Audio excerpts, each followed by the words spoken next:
Las calles de Tulcán se convierten en un campo de guerra debido a los enfrentamientos entre pueblo y uniformados.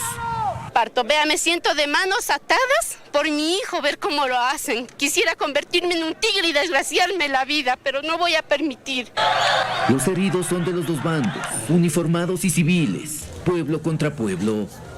¿Qué clase de corazón tiene? Yo soy abuela del señor que me lo han herido. ¿Qué clase de presidente tenemos? Si desde aquí es Ecuador. Pero lo peor llegó con la tarde. El vandalismo pudo más que la sensatez y toda la furia recayó sobre la infraestructura de la gobernación, sobre los bienes públicos, sobre la propiedad del pueblo. Y es doloroso ver que hay sectores que se han infiltrado. Hemos visto gente que lleva armamento, que llevan maderos, que llevan palos, y obviamente no compartimos esa forma de protesta. La confrontación se trasladó también al aeropuerto, donde aterrizó un avión con uniformados del ejército, enardeciendo aún más a la ciudadanía, temerosa de más represión. Se está provocando, hemos sido testigos, se ha agredido incluso a miembros de los medios de comunicación. Ese no es el trato que nos merecemos. Estamos pidiendo atención aquí, este plantón, como usted ve, completamente pacífico, exigiendo la libertad de nuestros jóvenes. Los detenidos aumentan con el pasar de las horas, tanto a manos del ejército como de la policía. En video hay cómo maltratan, cómo policías maltratan. Y si él dice nombre, no quiere correr, evidencias que no hizo nada malo. Un supuesto policía infiltrado entre los manifestantes también fue retenido por la turba, aumentando el caos popular.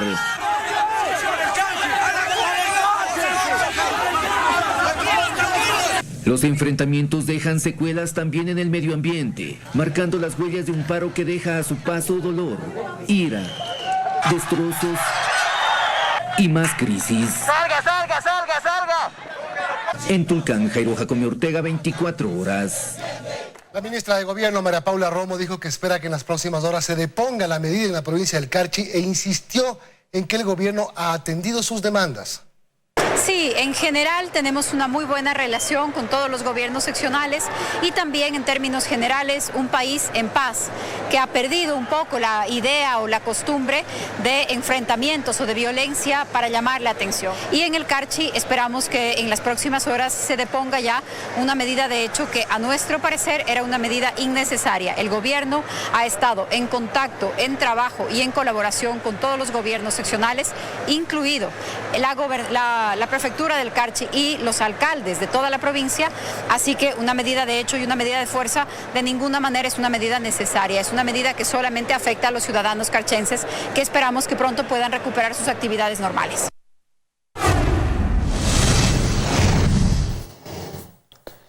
Revisamos otros temas. Tras el anuncio de las autoridades de gobierno sobre el envío de las reformas tributarias y laborales a la Asamblea Nacional, allí se reactivan las opiniones sobre lo que envíe el Ejecutivo y dicen que no darán sus votos para el incremento de impuestos. Hasta el momento son 4 los bloques legislativos que no darán sus votos y las reformas tributarias llegan con incremento de impuestos. Se trata del PSC, Suma, la Revolución Ciudadana y Creo, que juntos tienen más de 70 votos. Nosotros no daremos nuestros votos mientras se eliminen los subsidios, en este caso a los combustibles, y si se incrementara algún impuesto. Nosotros como Suma no daríamos los votos favorables si es que esto se trata de una subida de impuestos. No vamos a aceptar medidas que signifiquen que se traslade el costo de la crisis a los bolsillos de los más pobres de este país. Estas reacciones nacen del anuncio de las autoridades de gobierno sobre el envío de las reformas.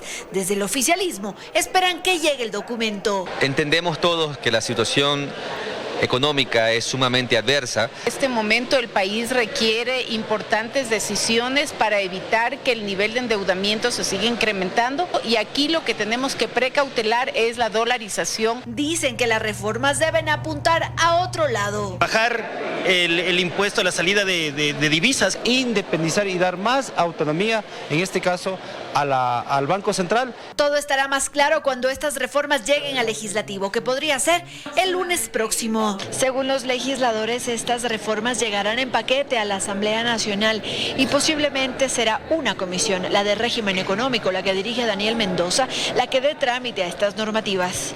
Esta comisión deberá tratar sobre las reformas laborales. El sector empresarial requiere de más oportunidades para contratar un mayor número de ecuatorianos. La flexibilización laboral, que es uno de esos temas, el hecho de poder pagar por horas o contratar por horas. Estas reformas debían ir a la Comisión de Trabajadores, pero los problemas persisten ahí y María José Carrión no quiere dar un paso al costado, pese a que ya son casi 5 meses sin trabajar. En Quito, Andrea Samaniego, 24 horas. A propósito de temas económicos, el gobierno necesitaría cerca de 2.000 millones de dólares para cubrir el déficit fiscal de lo que resta en este 2019. Expertos analizan las posibilidades que tiene el Ejecutivo para conseguir ese financiamiento. Quedan casi 2 meses para que el 2019 termine y a la fecha el gobierno sigue gastando más de lo que ingresa al bolsillo del Estado. El déficit hasta agosto alcanzaría los 2.000 millones de dólares. Hay cifras que el gobierno indica que podría estar llegando a 1.500, 1.800 millones, pero otros analistas señalan que podría ser superior a lo que el gobierno espera. ¿En función de qué? De que en el segundo semestre hay más gastos que se realizan, como decimos, hay atrasos con algunos proveedores, entre otras cosas. Para el analista económico Fidel Márquez, son varios los factores que mantienen los números rojos, entre ellos que el verdadero recorte al tamaño del Estado sigue siendo materia pendiente. Y por otro lado se esperaba también que con los desembolsos del Fondo Monetario se lograra de una u otra manera que la inversión privada llegara al país, pero estamos viendo que la actividad económica del país está más bien sobre lo estancado. Y es que pese a los ofrecimientos, casi el 30% aún del presupuesto general del Estado se destina al pago de sueldos. Pero no es lo único que no salió bien. El gobierno proyectó ingresos tributarios por 15.223 millones de dólares y apenas ha logrado recaudar el 60%. Márquez se refiere también a los anuncios optimistas que se hicieron a inicios de año, como por ejemplo, recaudar 1.000 millones de dólares por concesiones. Las concesiones van a tener resultados cuando el inversionista vea que puede invertir y que se rompe su compás de espera. El tercer desembolso del Fondo Monetario Internacional sería de 250 millones de dólares aproximadamente.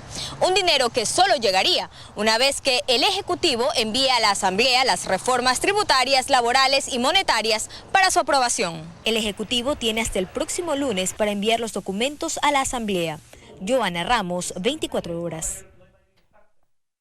Octubre será el mes de la licitación de las refinerías. El ministro de Energía anunció que saldrán a licitación la concesión de la refinería de Esmeraldas y la construcción de una nueva en la costa ecuatoriana.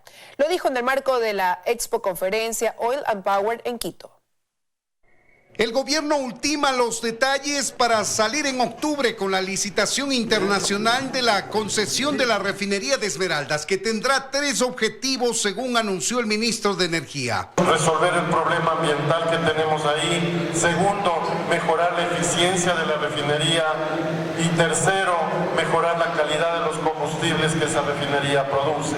Ese proceso ya está en marcha y esperamos que haya asimismo empresas privadas que les llame la atención este proyecto y que vengan a trabajar con nosotros. Será la inversión y riesgo privado en su totalidad y de acuerdo con la experiencia técnica de este tipo de concesiones, se espera que la que se realice con la de Esmeraldas tenga 2 momentos, dice el ministro. La primera fase probablemente será una especie de maquila de procesamiento de combustibles y la segunda fase, ya cuando estén hechos las inversiones, ya pasaría la operación a alguien más. Paralelamente y antes del 15 de octubre saldrá a licitación la construcción de la nueva refinería de alta conversión con capitales privados que tiene como propósito, dice el ministro, la provisión de combustible Euro 5, es decir, de alta calidad. A precio internacional puesto aquí en el Ecuador. Es decir, que nosotros vamos a ahorrarnos como país el transporte del combustible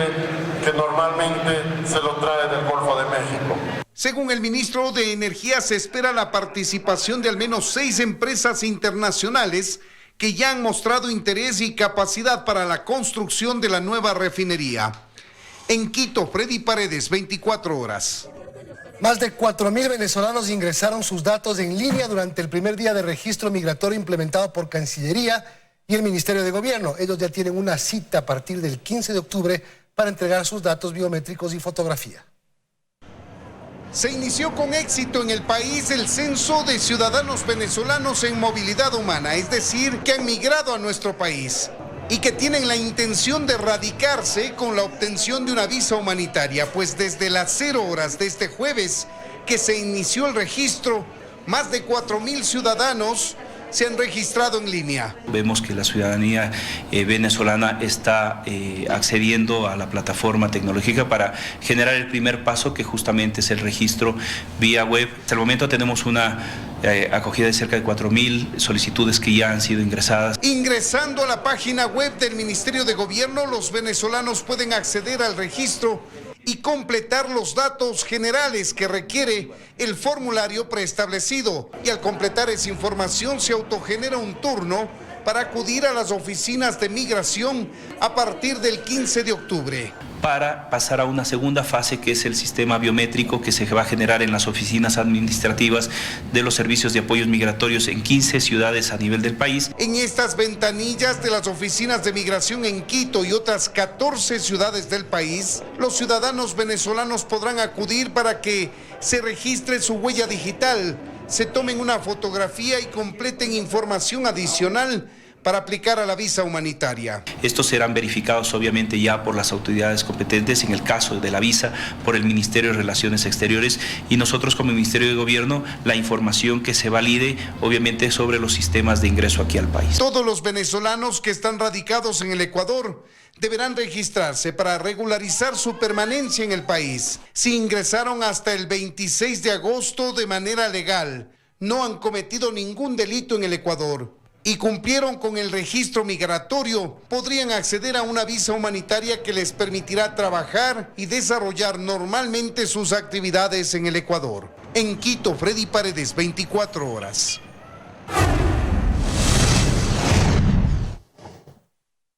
Durante la tercera jornada de la Asamblea General de la ONU se trató el conflicto entre Palestina e Israel, el Brexit y el cambio climático. Además, el presidente de El Salvador calificó de obsoleta la forma en la que Naciones Unidas hace los encuentros. El presidente de El Salvador, Nayib Bukele, se pronunció en la ONU un día después de reunirse con el presidente de Estados Unidos, Donald Trump, con un discurso poco convencional en el que se centró en la manera que las Naciones Unidas reúnen a los mandatarios y hacen la Asamblea General, la cual calificó de obsoleta. Todos los discursos de los jefes de Estado en esta Asamblea, durante toda esta semana, tienen menos impacto que el video de un youtuber famoso. Les apuesto que uno de esos videos en YouTube tiene más vistas que todos nuestros discursos juntos. Incluso se tomó una selfie en plena sesión. Créanme, muchas más personas verán esa selfie que las que escucharán este discurso. El presidente palestino Mahmoud Abbas, por su parte, advirtió que cancelará todos los acuerdos firmados con Israel si este concreta los planes de anexar una porción clave de Cisjordania. Nuestra respuesta, si cualquier gobierno israelí procede con este plan, es que todos los acuerdos firmados con el gobierno de la ocupación y cualquier obligación subyacente sean cancelados. El presidente del Consejo Europeo, Donald Tusk, también se dirigió a la Asamblea y apuntó a los líderes que tratan con regímenes autoritarios. Debe defender la libertad de expresión y la prensa libre y debe dejar de coquetear con dictadores y regímenes autoritarios. 2 días después de que el presidente de Estados Unidos dijera a los líderes mundiales que el futuro pertenece a los patriotas y no a los globalistas, el presidente del Consejo Europeo respondió que el patriotismo del siglo XXI también debe tener una dimensión global. Qué fácil es transformar el orgullo de la propia cultura en un desprecio por la cultura de los extraños. La Asamblea General de la ONU terminará el próximo 30 de septiembre y en esta ocasión reunió a cerca de 150 jefes de gobierno. Estefanía Paz, 24 horas. El presidente Lenín Moreno fue condecorado por la asociación ASCOA, por sus siglas en inglés. La insignia dorada que le fue entregada únicamente la otorgan a mandatarios electos democráticamente que han sido líderes en la región. En su cuarto día de agenda oficial, American Society Council of the Americas le entregó al presidente Moreno el Golden Sign Award, es decir, la más alta condecoración de este consejo. Con esto dijeron destacar la transformación que el primer mandatario habría hecho al país.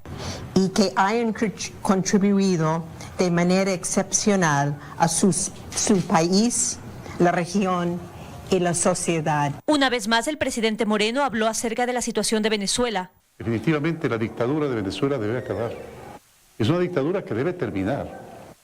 Debe terminar porque ese pueblo ya no da más. Ecuador no se ha convertido en Venezuela y nunca va a convertir a ser Venezuela, porque él tiene una visión, que es una visión de crecimiento económico. Además, el presidente se refirió al gobierno anterior y elogió el trabajo de los empresarios. Hemos extendido nuestro abrazo fraterno a quienes son el verdadero motor de la economía. Los empresarios son quienes generan más del 90% de las plazas de trabajo. Posteriormente tuvo una reunión con Paula Belicia, vicepresidenta de Microsoft en Latinoamérica. La empresa tiene un acuerdo con CNT para soluciones de productividad empresarial e inteligencia artificial. En medio de la coyuntura de robo de información y datos privados, la empresa se comprometió a dar asesoría interna y proteger aún más toda la infraestructura tecnológica que tiene el país en el marco de la ciberseguridad. La seguridad, la transparencia, la privacidad de los datos. Finalmente, el presidente Moreno tuvo una entrevista con la agencia de noticias EFE, en la que informó acerca de la incorporación a la Alianza del Pacífico. Este viernes, con una reunión con el secretario general de la Organización de las Naciones Unidas, el presidente Moreno concluirá su agenda oficial. María Gracia Acosta,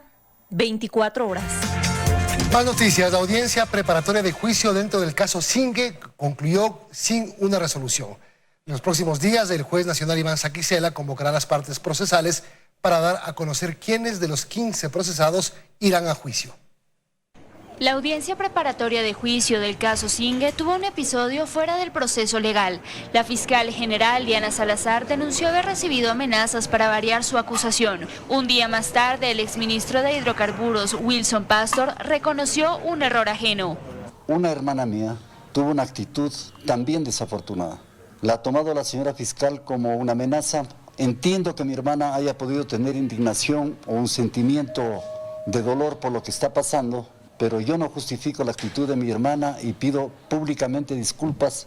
Es de caballeros pedir disculpas, también reconocer los errores. La diligencia continuó por un par de horas más y se suspendió sin una resolución. Tras 4 días de audiencia, el juez nacional Iván Saquicela deberá analizar todos los elementos expuestos y determinar si son suficientes para dictar auto de llamamiento a juicio o sobreseimiento a los 15 procesados como presuntos autores del delito de peculado. Fiscalía no persigue a políticos, únicamente perseguimos hechos que pueden ser comprobados. Fiscalía alegó un perjuicio para el Estado de $28.4 millones por la adjudicación de un contrato para la exploración y explotación del bloque petrolero Singue al consorcio DGC, esto con una tarifa de $33.50 por cada barril. Los abogados defensores alegan que el Estado jamás ha tenido que pagar por esta tarifa e incluso mencionan un beneficio mayor.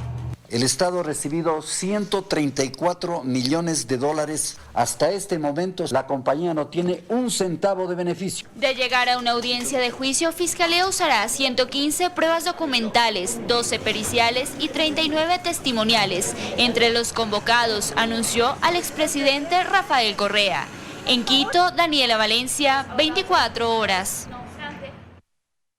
Luego del traslado de los derechos del negocio de la Hacienda La Clementina a la empresa de fondos rusos, Cobalt Management es la compañía que se compromete a pagar la deuda de cerca de $74 millones que aún se mantiene con la corporación financiera. A su vez, se crea una nueva fiducia independiente que servirá como intermediaria para manejar los recursos con los que se debe pagar esa deuda. A la Corporación Financiera Nacional no le llamó la atención que la Cooperativa de Trabajadores de La Clementina, que aún mantiene una deuda con el Estado de alrededor de $74 millones, le haya cedido todos los derechos del negocio de la Hacienda a Cobalt Management S.A., una empresa recién creada, con dinero extranjero de personas que no residen en Ecuador. Desde la CFN aseguran que es un acuerdo entre privados. Además nos dijeron en un comunicado que los recursos de la cooperativa ingresan a un fideicomiso administrado por Fidu Negocios, el que provisiona los valores correspondientes a la deuda con la CFN. Pero eso también ha cambiado en la Clementina, pues al parecer existe otro fideicomiso. Al menos así consta en el acta de la asamblea donde se resolvió el traspaso del negocio a Cobalt Management S.A., que dice: el nuevo fideicomiso a crearse será quien tenga los derechos de cobro de los contratos y cualquier otro ingreso, lo que garantiza que los ingresos serán en una parte retenidos para trasladarlos al otro actual fideicomiso de flujos, que seguirá encargado de ejecutar el pago de la deuda en CFN. Es decir, entre el dinero que deja la facturación de la Clementina, que ascendería a $36 millones anuales, y la fiduciaria creada para pagar la deuda, existe una nueva fiduciaria independiente que recibirá los ingresos previamente. Es decir, crean un fideicomiso como un bypass. Ahí cogen la plata y ya lo que queda es nada. ¿Y qué dice el fideicomisario, el responsable de la CFN? Bueno, como en este momento no hay que pagar, no importa que no retorne el dinero y no se hagan las provisiones. No importa, porque en este momento igual no hay que pagar. En el contrato dice claramente que la fiduciaria que ya existía tenía la opción de oponerse y no se opuso. Fue ya con esta nueva administración cuando la CFN aceptó nuevamente refinanciar la deuda de la Clementina, esta vez a 20 años plazo con 4 de gracia. Desde la Corporación Financiera Nacional además admiten que en 2018 conocieron de la relación comercial con Cobalt Management y lo elevaron a consulta al organismo competente, en este caso a la Superintendencia de Economía Popular y Solidaria, quienes sostuvieron que la operación no surtía de efecto jurídico, pues estaría incumpliendo el objetivo social detallado en sus estatutos. Pero la directiva de la cooperativa insistió. Solicitó a la superintendencia un cambio de estatuto. Ellos dieron visto bueno. Esta reforma a los estatutos autorizó a su vez firmar convenios con terceros, es decir, traspasar los derechos del negocio de la Clementina a Cobalt Management. Fueron 29 los miembros del directorio de la cooperativa de los trabajadores de la Clementina los que firmaron a favor de este traspaso. Pero la cooperativa está conformada por alrededor de 1.800 trabajadores. Han escrito muchos trabajadores, no han querido identificarse, me dicen que tienen muchísimo temor, que han sido amenazados con ser expulsados de la Clementina, con ser botados de sus trabajos y que en este sentido no pueden no pueden paralizarse como habían previsto. Carlos Medina, abogado de ex trabajadores de la Hacienda, ha presentado una segunda denuncia en la Fiscalía por este negocio, al que considera irregular. Incluye a funcionarios y exfuncionarios, y a quien señala como la persona detrás de los rusos, que aparecen como dueños de Cobalt Management, Miguel Macías Ulloa. Desde la Corporación Financiera Nacional no nos han concedido una entrevista pese a nuestra insistencia, según nos indicaron nuevamente por no haber espacio en la agenda de las autoridades. Mientras que intentamos comunicarnos con Abelardo García Meneses, representante de Fidu Negocios, pero no contestó nuestro mensaje. Mientras tanto, Cobalt Management, la nueva administradora de la Clementina, seguirá recibiendo anualmente los cerca de $36 millones que deja la producción de la hacienda más grande del país y entregando $540,000 a sus trabajadores, es decir, alrededor de $300 por año a los legalmente dueños de la hacienda. Esto aparte del salario mensual que reciben por sus labores como trabajadores. Adicionalmente a ello, Cobalt Management se comprometió a pagar la deuda con la CFN, que como vemos comenzará a hacerlo, pero después de 4 años, los nuevos 4 años de gracia que otorgó la Corporación Financiera Nacional. Dayana Monroy, 24 horas. Cerca de $11 millones en pérdidas para el Estado se habrían ocasionado por la existencia de medicamentos e insumos médicos dañados y caducados en el Hospital de Especialidades Teodoro Maldonado Carbo. Lo revela otro examen de la Contraloría General del Estado. Luisa María Heredia informa. Resultados preliminares de un examen especial de la Contraloría General del Estado a la existencia de medicamentos, dispositivos e insumos médicos en los hospitales del Instituto Ecuatoriano de Seguridad Social. La adquisición, los procesos de distribución y utilización de los mismos en el periodo comprendido entre el 1 de enero de 2013 y el 31 de diciembre de 2018 revelan más irregularidades cometidas en el Hospital de Especialidades Teodoro Maldonado Carbo. En la bodega de esta casa de salud se constató la existencia transferencia de fármacos, insumos y dispositivos médicos caducados sin el debido trámite de canje y baja. Se trata de 22.282 unidades de medicamentos cuyo costo asciende a $105.333 y de 541.945 unidades de insumos y dispositivos médicos valorados en $7.405.742 que no están disponibles para uso de los pacientes del hospital. Además, la Contraloría asegura que no se adoptaron las medidas necesarias para velar por el cuidado, buen uso y adecuado funcionamiento de las instalaciones y equipos del hospital. Tampoco se dio el mantenimiento necesario ni la reparación de la cámara de frío de la bodega general, lo que ocasionó que 41.669 unidades de medicamentos de biología sintética, oncología, vacunas, proteínas y medicina biodegradable, que suman un monto de $3.200.101, se deterioren. Es decir, que no puedan ser utilizados en tratamientos cardiológicos, oncológicos, de hiperglucemia, esclerosis múltiple, glaucoma y anemia.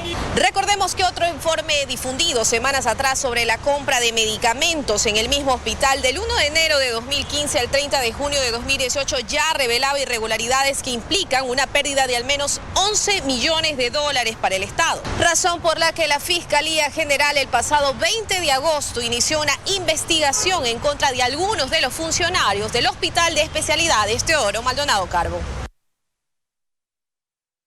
El legislativo analizó en primer debate las reformas a la ley de contratación pública. El análisis giró en torno a la eliminación del régimen especial, pues consideran que bajo esta figura se han cometido actos de corrupción.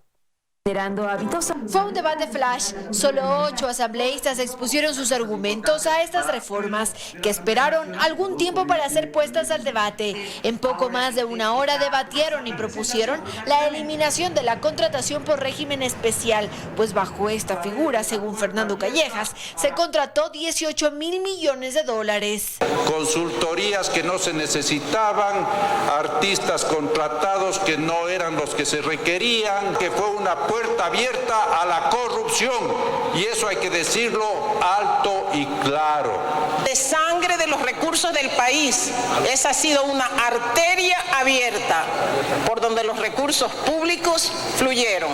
Según el informe, lo que se busca es restringir el uso de esta figura. Sería un error no dejar en algunos casos, porque pueden haber efectivamente situaciones especiales que ameriten una forma de contratación pública. Otro tema que también trataron fue el informe previo de Contraloría, que determina se realice 30 días posteriores a la contratación. El informe posterior de la Contraloría ha servido para lo que ya sabemos, para que unos huyan, para que otros estén en la impunidad, para que lo robado no se recupere.